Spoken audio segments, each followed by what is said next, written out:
우리는 종종 듣습니다. 대체 이런 일이 왜 벌어질까? 하나님께서 대체 왜 이런 일들을 우리에게 허락하실까? 지난 10월 7일 날 이스라엘 남부 지역에서 음악 페스티벌이 벌어지고 있었는데 무장 세력 하마스가 나타나서 무차별 총격을 가했습니다. 그날 그 자리에서 200여 명이 사망했습니다. 그것뿐만이 아니었죠. 하마스는 그날 기습적으로 이스라엘을 향해서 미사일을 쐈고 그날 민간인 1000여 명이 죽었습니다. 이스라엘이 이걸 보고 가만히 있을 나라가 아니죠. 벌써 한 달 넘게 국제면 뉴스는 이스라엘과 하마스, 팔레스타인과의 전쟁을 보도하고 있습니다.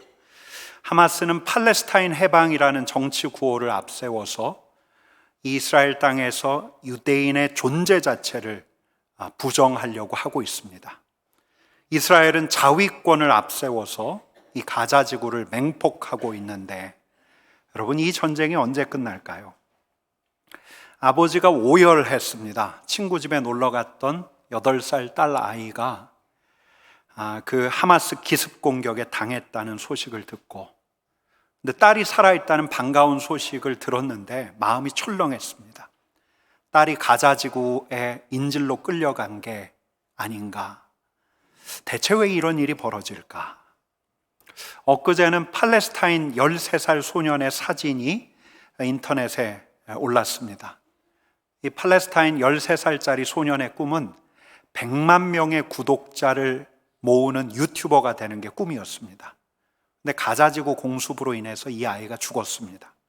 근데 이 소식이 SNS를 타고 세계 각지에 퍼지니까 아이의 구독자 수가, 유튜브 구독자 수가 126만 명이 되었습니다. 이게 슬픈 소식이에요. 대체 왜 이런 일이 벌어질까? 무슨 잘못이 있다고 이런 선량한 사람들이 죽을까? 여러분, 21세기 문명이 발달해 생명과 인권에 대한 의식이 성장했다고도 하고, 나와 다른 타자, 이 타자를 어떻게 대우해야 하는가에 대한 고민이 큰 시대입니다. 그런데도 이 시대에는 전쟁이 벌어지고 있죠. 그래서 묻습니다. 대체 이런 일이 왜 벌어지고 있는가? 여러분, 물론 이런 질문은 전쟁의 포연이 가득한 그곳에서만 던져지는 질문이 아닙니다. 우리 가까이에서도 이런 질문 던지는 이들이 있죠. 사기의 피해자가 된 그가 던지고, 배우자의 비행, 그 배신 때문에 가정이 풍비박산난 그녀가 던지고 있는 질문이기도 합니다. 권력과 재력의 비호를 얻은 그 사람은 승승장구하고 있는데 그 사람의 뜯긴 그 피해자는 악하니 소리를 지릅니다. 악한 세상에 대해 소리를 지릅니다. 악하고 소리를 지릅니다. 여러분, 초기교회 성도들도 악하면서 이 악에 대해서 울분을 토로했던 때가 있어요. 대체 왜 이런 일이 벌어질까 하면서 심각하게 물었던 때가 있습니다. AD 64년 여름에 네로 황제는 그리스도인 몇 사람의 몸에다가 온몸에 기름을 발랐습니다. 왁스를 발랐어요. 그리고 그들의 배를 장대에 꿰어서 높이 매달았습니다. 그리고 밤에 그들에게 불을 붙였어요. 밤에 자기 정원은 이렇게 불을 붙이는 거라고. 네로는 그리스도인들을 원형 경기장으로 내몰았고 십자가에 못 박곤 했습니다. 이 네로 황제는 그리스도인들을 죽일 명분 하나를 만들었죠. 로마의 대화재가 났는데 이 화재가 그리스도인 탓이라고 조작했습니다. 그리스도인들에게 아주 극악한 고문을 가했는데 이때 죽었던 이가 사도 바울, 사도 베드로, 사도 베드로의 아내가 이때 죽었다고 추정을 합니다. 여러분, 우리 주님의 십자가에 동참하는 게 맞고 사도 바울도 복음과 함께 고난을 받으라라고 이야기하고 있습니다. 핍박을 받고 순교를 당하는 것이 초기교회 성도들에게는 자연스러웠지만 그럼에도 불구하고 그들에게는 사라지지 않는 질문이 있었어요. 대체 왜 이런 일이 벌어질까? 우리 주님께서는 언제까지 이런 일들을 그냥 그대로 두실까? 또 다른 소식도 들려왔습니다. AD 70년에는 로마 군대와 유대인들 사이에 전쟁이 있었습니다. 예루살렘 성전이 완전히 붕괴되었습니다. 우리 예수님께서 예언을 하셨지만 여러분, 이 소식은 유대인들뿐만 아니라 그리스도인들에게 굉장한 충격으로 다가왔습니다. 역사가 요세푸스가 이 시절 장면을 이렇게 그려내고 있어요. 성전 제단 주위에 시체 더미는 쌓이고 쌓였다. 성소의 계단 아래로 피해 강물이 쏟아져 내렸다. 꼭대기에서 살해당한 자의 시체가 바닥으로 미끄러져 내려갔다. 예루살렘에서는 처참한 소식이 들려옵니다. 교회는 박해의 시대를 통과합니다. 네로뿐만이 아니었죠. 심지어는 자기 가족뿐만 아니라 그리스도인들 죽이는 데 앞장섰던 황제 도미티아누스도 있습니다. 여러분, 우리 주님께서는 의를 위하여 핍박받는 거라고 말씀하셨지만, 그래서 초기교회 성도들, 믿음의 선배들은 기꺼이 순교했지만, 대체 이 악소리 나는 악한 세계가 언제까지 지속될지, 우리 하나님께서, 우리 주님께서 이 세상을 언제 심판하실지 묻지 않을 수 없었어요. 여러분, 계시록에도 그런 대목이 있습니다. 6장 9절 10절 말씀을 같이 읽어보겠습니다. 하나님의 말씀과 그들이 가진 증거로 말미암아 죽임을 당한 영혼들이 제단 아래에 있어 큰 소리로 불러 이르되 거룩하고 참되신 대주제여, 땅에 거하는 자들을 심판하여 우리 피를 갚아주지 아니하시기를 어느 때까지 하시려 하나이까 하니, 제단 아래에 영혼들이 있습니다. 영혼들이 하나님께 부르짖습니다. 대주제여, 하나님, 거룩하신 하나님, 우리의 원한을 언제 갚아주시겠습니까? 여러분, 지금 성경 통독 스케줄에 따라서 우리가 성경을 읽어 나가는데, 이번 주가 뭐였죠? 시편? 누가 시편이라고 하셨습니까? 여러분, 요한계시록이에요. 요한계시록 우리가 쭉 읽었는데, 이 요한계시록, 우리 성도님들이 어떻게 읽었을지 굉장히 궁금합니다. 요한계시록 안에는 난해한 상징들로 가득해요. 이 굉장히 어려우셨을 텐데 어떻게 읽어 나가셨을까? 근데 오늘 여러분들에게 먼저 말씀드리고 싶은 것은, 초기교회 성도들은 우리처럼 요한계시록이 그리 어렵지 않았습니다.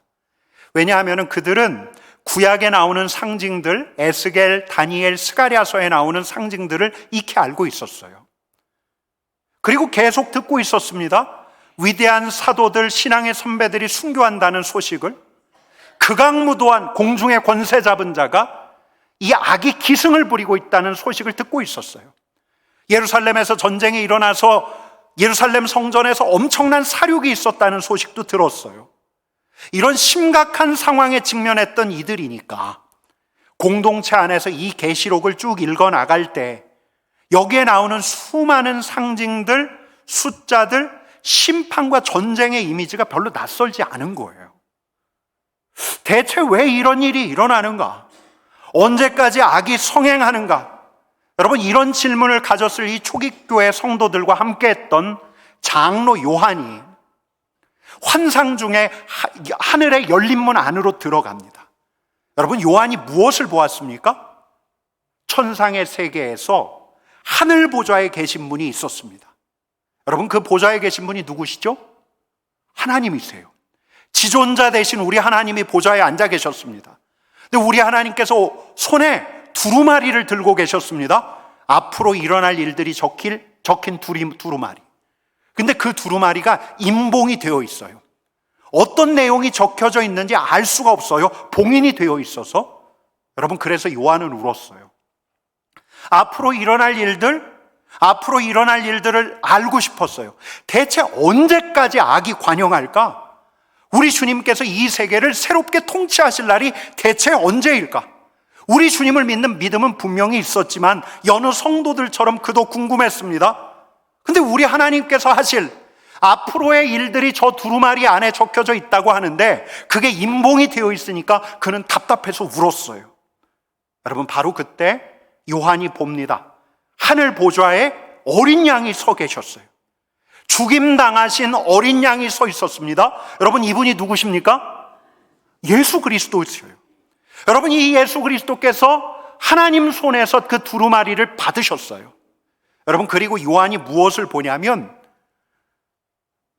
하늘 보좌 옆에 있던 24장로와 네 생물과 천군 천사들이 이 죽임당하신 어린 양을 향해서 경배하고 찬송하는 소리를 듣습니다. 5장 12절 말씀을 같이 읽겠습니다. 죽임을 당하신 어린 양은 능력과 부와 지혜와 힘과 존귀와 영광과 찬송을 받으시기에 합당하도다. 여러분, 이들이 찬송을 불러요.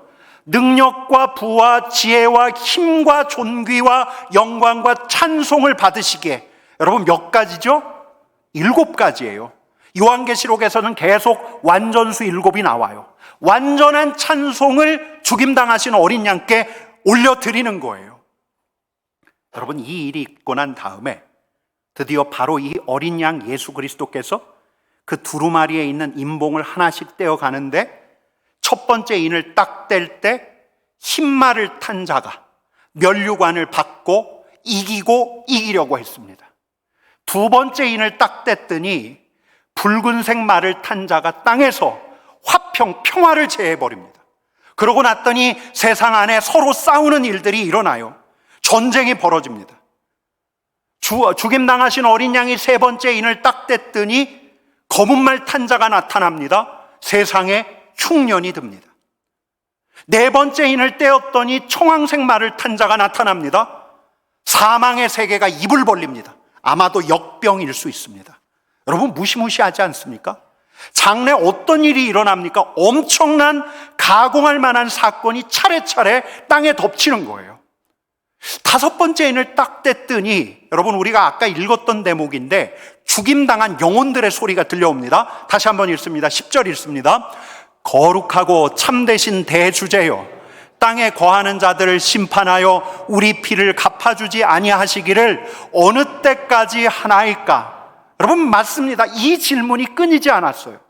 우리 주님이 이 순교자들의 피를 갚아주실 날이 대체 언제인가? 보좌에 앉으신 분께서 원한을 풀어주실 날이 언제인가? 언제까지 선량하고 무고한 자, 거룩하고 신실한 자가 죽어나가야 할 텐가? 악의 희생양이 되어야 할 텐가? 여러분, 그분께서 이들에게, 이 영혼들에게 흰 두루마리를 주셔요. 그리고 잠시 쉬라고 합니다. 환난의 때가 아직 끝나지 않았다고, 수가 아직 차지 않았다고. 죽임당하신 어린 양이 6번째 인을 딱 뗄 때 지진이 일어납니다.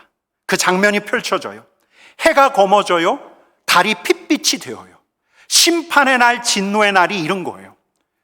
여러분, 지금 초점이 무엇인지 아시겠습니까? 초점은 무엇입니까? 보좌에 앉으신 분, 죽임당하신 어린 양이 이 세계를 심판하신다는 거예요. 우리 주 예수 그리스도께서 악과 불의가 성행하는 이 세계를 그대로 방치하시지 않겠다는 거예요. 죽임당하신 어린 양이 아셔요. 그대로 두시는 것 같지만 두시는 게 아니에요. 여러분, 요한이 이걸 어떻게 받았을까요? 요한이 이 장면을 보면서 어떤 생각이 들었을까요? 그가 계속해서 듣게 되는 당대의 소식들이 있었습니다. 예루살렘에서 벌어진 예루살렘과 로마 사이, 유대인과 로마 사이의 전쟁, 예루살렘 성전이 철저히 무너진 그 사건, 예루살렘 전역, 유다 전역을 휩쓸었던 그 흉년, 그리고 연병이 돌고 있다는 그 소식, 이것이 이 악에 대한 어린 양의 심판이 시작되었다는 징조였구나. 여러분, 무슨 말이에요? 죽임당하신 어린 양께서 이미 통치하고 계신다는 것. 우리 주님께서 이 악한 세계에 대한 심판을 시작하고 계시다는 것. 우리 주님께서 핍박받는 주님의 종들의 소리에 무심하지 않는다는 것. 여러분, 이 소리가, 이 요한이 본 환상을 초기교회 공동체 안에서 성도들에게 전했을 때 성도들이 이 소리를 어떻게 들었을까요? 이 대목을 어떻게 들었을까요? 이건 이들에게 소망이에요. 두려움이 아니라 소망이에요. 주님께서 심판하신다는 건 스스로 남을 심판할 수 없는 사람들에게 소망이에요. 칼에 칼로 대적해요. 폭력에 폭력으로 응수하는 게 세상이에요. 근데 우리 주님 말씀 때문에 칼에 칼로 대적할 수 없고 폭력에 폭력으로 응수할 수 없는 사람에게 이 심판의 소식이야말로 소망이에요. 끝까지 원수를 사랑하라라고 하는 우리 주님 말씀 때문에 원수를 끝까지 품으려고 했다가 원수에게 도리어 맞아 죽어가는 사람에게 이 심판의 소식은 도리어 소망이에요. 그 가해자를 이제 주님께 맡겨드리는 거예요. 우리 주님께서 가장 공정하게 심판을 하실 거예요. 여러분, 지금 들려오고 있는 저 전쟁과 기근과 연병의 소식이 심판이 시작되었다는, 여러분, 이들에겐 소망인 거예요. 여러분, 그리고 무엇보다 우리 주님께서 저 제단 아래에 죽어간 그 영혼들, 그 억울하게 죽은 이들을 헤아려 주고 계시고 그들에게 흰 두루마리를 입혀주시는 걸 보았으니까, 여러분, 요한이 본 이 환상은 초기교회 성도들에게 분명한 소망으로 다가왔던 거예요. 그러고 여러분, 지금 몇 개 인을 뗐죠? 6개 인을 뗐습니다. 그러고 이제 7번째 인을 떼야 되는데, 그 전에 요한이 이런 장면을 봅니다. 심판이 중단이 돼요. 그리고 땅에 있는 하나님의 백성들이 인침을 받습니다. 하나님의 소유라는 표식을 받아요. 여러분, 이 사람들이 하나님의 종, 하나님의 백성들인데 이 사람의 수가 몇 사람이죠? 말씀하셔도 괜찮습니다. 몇 사람이죠? 14만 4천 명. 이 14만 4천 명을 저 이단들이 얼마나 많이 오용합니까? 저 여호와의 증인부터 시작해서 저 신천지에 이르기까지 14만 4천 명을 실제 사람 수로 봐요. 여러분, 근데 그게 아니죠.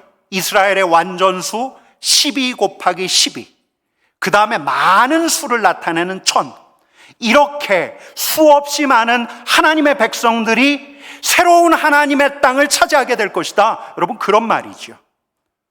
여러분, 그리고 이제 그 다음 대목인데, 그 다음 대목이 우리가 읽었던 본문입니다. 우리 9절 말씀을 같이 읽어보겠습니다. 이 일 후에 내가 보니 각 나라와 족속과 백성과 방언에서 아무도 능히 셀 수 없는 큰 무리가 나와 흰 옷을 입고 손에 종려가지를 들고 보좌 앞에 어린 양 앞에 서서, 여러분, 장면이 바뀌는 거예요. 무대가 하나님의 백성을 인치던 땅에서 이제는 하늘 보좌로 급전하는 거예요. 근데 거기서 이 요한은 아주 놀라운 장면을 봅니다. 보좌 앞에 수없이 셀 수 없는, 능히 셀 수 없는 큰 무리가 나와 있는데, 족속도 다르고 나라도 다르고 백성, 민족도 다르고 뿐만 아니라 사용하는 언어도 달라요. 그들이 흰 옷을 입고 있습니다. 그들이 손에 종려가지를 들고 있습니다. 그리고 보좌 어린 양 앞에 서서 노래하기 시작하는데 어떤 노래를 부르는가? 같이 읽어보겠습니다. 구원하심이 보좌에 앉으신 우리 하나님과 어린 양에게 있도다. 여러분, 지금 심판의 중간에 수많은 셀 수 없는 하나님의 백성들이 하늘 보좌 앞에서 죽임당하신 어린 양과 우리 하나님을 찬양하는 거예요. 여러분, 이 찬양에 천군 천사가 이렇게 응수합니다. 12절 말씀 같이 읽겠습니다. 아멘. 찬송과 영광과 지혜와 감사와 존귀와 권능과 힘이 우리 하나님께 세세토록 있을지어다. 아멘. 온전한 찬양이었어요. 장엄한 찬양이었고 장엄한 경배였어요. 여러분, 이 대목을 요한이 이 초기교회 성도들에게 들려줄 때 성도들은 무엇을 생각했을까요? 엄중한 우리 하나님의 심판 이야기를 들으면서, 주님, 그렇군요, 우리 주님께서 악을 심판하시는군요, 고백했던 이들이 지금 이 환상에 대해서 들을 때 이들이 무슨 생각을 했을까요? 가슴이 두근거리지 않았을까요? 왜요? 여러분, 이게 이들의 미래예요. 이들에게 일어날 일이에요. 이 혼란스러운 때를 통과하고 나면 그들은 틀림없이 거기 설 거라는 약속 같아 보였어요. 예수님의 제자가 되어 예수의 피로 깨끗게 되어 이제는 죄와 악에 물들기를 원치 않는 하나님의 사람들, 이 흰옷 입은 사람들, 여러분, 이건 자신들의 미래였어요. 여러분, 저는 이런 장면을 상상해 보았어요. 요한이 이 내용까지를 초기교회 성도들과 함께 나눴을 때 아마 요한은 거기서 이런 말을 하지 않았을까? 저는 그 자리에서, 그 하늘 보좌에서 여러분들을 보았습니다. 저는 그 하늘 보좌에서 흰 옷을 입고 죽임당하신 어린 양을 노래하고 경배하는 여러분들을 보았습니다. 우리가 거기에 있었습니다. 여러분, 그들은 요한이 전하는 환상에서 그들의 미래를 보았어요. 그들의 앞날을 보았어요. 전쟁과 기근과 전염병과 박해와 지진의 복판에서 악에 대한 하나님의 진노가 시작될 때, 물론 진노의 여진 때문에 이들의 마음도 복잡해지기도 했겠지만 이들은 확신했어요. 그들은 결국 환난을 통과할 것이다, 견딜 것이다. 우리 하나님께서 죽임당하신 어린 양께서 그들을 구원하실 것이다. 그리하여 틀림없이 찬송과 존귀와 영광 받기에 합당하신 그 어린 양 앞에 서서 구원하심이 보좌에 앉으신 우리 하나님과 어린 양께 있도다 노래할 날이 틀림없이 우리에게 올 것이다. 이게 우리의 미래다. 여러분, 요한은 흰옷 입은 이들이 우리 하나님께 어떤 대우를 받는지까지를 일러줍니다. 들어요. 15절 상반절 말씀 같이 읽어보겠습니다. 그러므로 그들이 하나님의 보좌 앞에 있고 또 그의 성전에서 밤낮 하나님을 섬김에, 흰옷 입은 이들은 하나님의 보좌 앞에 있고 하나님을 섬기는 거룩한 제사장들이 됩니다. 16절 같이 읽겠습니다. 보좌에 앉으신 이가 그들 위에 장막을 치시리니 그들이 다시는 줄이지도 아니하며 목마르지도 아니하며 해나 아무 뜨거운 기운에 상하지도 아니하리니, 보좌에 앉으신 우리 하나님께서 그들에게 장막을 치십니다. 그러니 그들은 더 이상 줄이지도 않습니다. 목마르지도 않습니다. 어떤 뜨거운 것도 그들을 상하게 하지 않습니다. 우리 하나님께서 그들을 보호해 주십니다. 여러분, 근데 이게 끝이 아니에요. 17절 말씀 같이 읽겠습니다.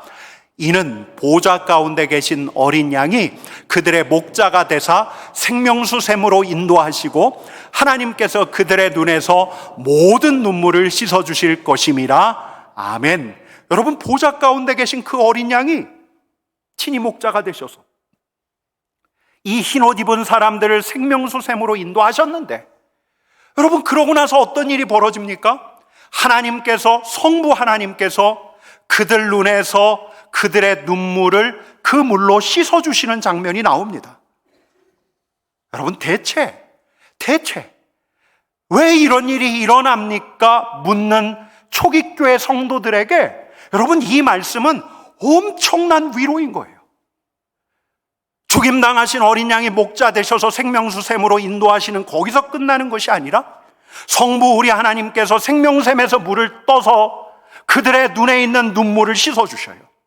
내 사랑하는 가족, 동역자들을 먼저 떠나보내고 흘렸던 눈물을 씻어주시고 지금 견디기 어려운 환난 때문에 흘리는 내 눈물을 씻어주시는 거예요. 여러분, 한번 물어볼게요. 여기까지 사도 요한, 이 요한이 자신이 쓴 계시록을 사람들 앞에서 여기까지 읽었을 때 그 자리에 있는 초기교회 성도들은 어떻게 반응했을까? 여러분들이 거기에 있습니다. 이게 우리의 미래입니다. 이런 확신이 들고 성부 하나님께서 이들의 눈물까지 씻어주시고 보호하신다는 이 이야기를 들었을 때 초기교회 성도들은 어떻게 반응했을까? 여러분, 저는 그런 상상을 해봐요. 누군가 요한이 보여준 대로 노래하는데 구원하심이 보좌에 앉으신, 구원하심이 보좌에 앉으신 우리 하나님과 어린 양께 있도다. 여러분, 누가 찬양을 하니까 아마 그 자리에 있던 사람들이 함께 했을 거예요. 구원하심이 보좌에 앉으신 우리 하나님과 어린 양께 있도다. 여러분, 제가 신학교에서 배운 개념 중에 프롤랩시스라는 말이 있습니다. 한번 따라해 보실래요? 프롤랩시스. 이게 라틴어인데 미리 가져온다는 말이에요. 신학적 개념인데 종말의 때의 일을 미리 가져오는 거예요. 미리 맛보는 거예요. 미리 경험하는 거예요. 여러분, 저는 그렇게 생각합니다. 그들이 찬양을 하며 구원하심이 보좌에 앉으신 우리 하나님께 있도다 이 찬양을 하며 보좌 앞에 있는 우리 하나님께 그 앞날의 불을, 찬양을 미리 올려드리며 그들은 구원에 대한 확신에 젖었을 거예요. 하나님의 보호하심을 미리 맛보았을 거예요. 여러분, 이들은 환난의 시간을 통과하면서 이 찬양을 거듭거듭 불러갔을 거예요. 장래에 그들이 하나님의 보좌 앞에서 부를 이 찬양을 거듭거듭 불러갔을 거예요. 그때부터 그분의 보호하심이 이미 시작되었을 거예요. 그들의 심령은 줄이지 않았을 거예요. 그들은 목마르지 않았을 거예요. 물론 때로 그들의 육신이 상하겠죠. 하지만 그들의 영혼은 상하지 않았을 거예요.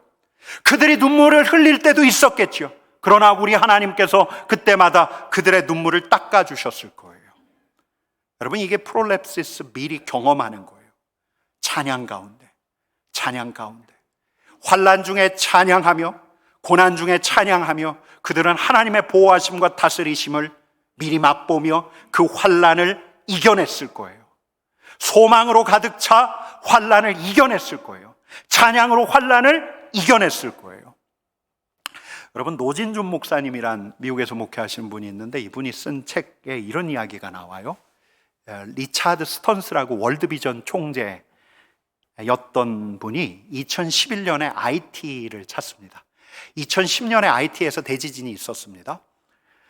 그 처참한 현장에 월드비전 총재로 가서 있는데 한 예배 처소에서 한 여인을 보는데 이 여인이 너무 인상 깊어요. 32세 데모시 루파인이란 여인인데 이 여인이 두 아이의 엄마인데 지진 때 빌딩에 깔렸어요. 한쪽 팔 오른손하고 왼쪽 다리를 절단했어요. 더는 직장에 다닐 수 없었겠죠. 근데 그녀가 예배를 하는데 하나뿐인 그 한 손을 들고서 하나님을 뜨겁게 찬양하고 있더래요. 그 예배하는 장면에 너무 감동을 받아서 이 스턴스가 물었습니다. 아니, 어떻게 그럴 수 있어요? 아니, 어떻게? 근데 그녀가 이렇게 이야기하는 거예요. 제가 작년 1월 12일에 주님을 영접했습니다. 제가 진심으로 감사한 것은 주님이 저를 구원해서 영생을 주신 것입니다. 사는 게 힘들어요. 힘들어요. 저 많이 힘들어요. 근데 저는 제가 받은 구원에 감사합니다. 여러분, 그녀는 자기에게 주신 구원에 감사하며 찬양하지만 뒤집어 생각하면 찬양함으로써 자신이 구원받은 자임을 자각했던 거죠. 여전히 힘들어요. 고통과 환난이 그녀 앞에 남아 있어요. 그러나 그분의 함께 하심을 찬양하는 거죠. 아니, 찬양함으로써 그분의 구원과 우리 주님의 함께 하심을 경험하고 참여하는 거죠. 그래서 더 감사하는 거고요. 이제는 우리 차례. 이제는 우리 차례. 우리가 죽임당하신 어린 양을 찬양할 차례. 여러분, 아까 그 찬양 우리 한번 같이 할까요? 같이 하겠습니다. 구원하심이 보좌에 앉으신 우리 하나님과 어린 양께 있도다. 구원하심이 보좌에 앉으신 우리 하나님과 어린 양께 있도다. 아멘. 여러분들이 성경에 나옵니다. 저와 여러분들이 성경에 나옵니다. 우리의 이름 석자는 기록되어 있지 않지만 우리가 찬양하는 장면이 성경에 나옵니다. 요한이 본 셀 수 없는 무리 중에 저와 여러분들이 들어가 있습니다. 요한이 본 그날 그때 하늘 보좌 앞에서 죽임당하신 어린 양을 그 찬양하는 셀 수 없는 무리 중에 저와 여러분들이 틀림없이 있어요. 여러분, 성경에 우리가 나와요. 여러분, 이 찬양은 앞으로 우리가 하늘 보좌 앞에서 부를 찬양이기도 하지만 여러분, 우리는 지금부터 이 찬양을 하면서 프롤랩시스, 찬양하는 흰옷 입은 무리에게 약속된 하나님의 보호하심을 미리 맛보는 거예요. 여러분, 우리는 찬양하면서 프롤랩시스, 하나님의 위로를 먼저 맛보는 거예요. 여러분, 지금 마지막 때예요. 초기교회 같은 박해와 순교는 이 시대에 사라졌다고 하지만, 적어도 대한민국 안에선 사라졌다고 하지만 그때보다 지금이 훨씬 더 종말에 가깝죠. 시간적으로는 그래요. 여러분, 우리 안에서 이런 질문이 계속 터져나와요. 대체 왜 이런 일이? 악이 더 공교해졌습니다. 영적인 분별이 점점 더 어려워진 시대, 평범한 결단으로 우리 시대의 그리스도인으로 살아가기가 어려운 어두운 시대, 마지막 시대가 이 시대예요. 여전히 우리는 끊이지 않는 전염병 소식과 기근 소식과 전쟁의 소식을 듣습니다. 여러분, 우리는 이 초기교회 성도들처럼 그리 생각할 수 있습니다. 주님의 심판이 시작되었다. 여러분, 이 마지막 때 다만 우리가 할 수 있는 일은 그냥 찬양하며 가는 거예요. 우리가 그날 하나님의 보좌 우편, 보좌 앞에서 부를 그 찬양을 부르며 오늘 고난 중에도 그 찬양과 함께 오는 그분의 보호하심과 다스리심을 입으면서 그냥 우리는 살아가면 되는 거예요. 마지막 때 찬양하며 그분의 다스림 안에서 살아가면 되는 겁니다. 지난 봄이니까 제가 2월인지 3월인지 정확하게 기억을 못 하는데, 그러니까 지난해 저희 교회에도 오셨던 경북노회장님, 경북노회장으로 섬겼던 목사님이 갑자기 돌아가셨어요. 주일날 아침에 이제 책상에서 이제 돌아가셨다는 예배를 앞두고 쓰러지셨는데, 이분이 심장에 문제가 있었다고 해요. 제가 그날 저녁에 장례식장에 다녀왔는데, 장례식장 다녀오면서 저도 정신이 번쩍 들었습니다. 저한테도 가끔 흉통이 있었거든요. 여러분, 그럼 어딜 가야 됩니까? 우리 교회 그 유명한 심장내과 장로님이 있으시죠? 누구시죠? 예, 그분. 예.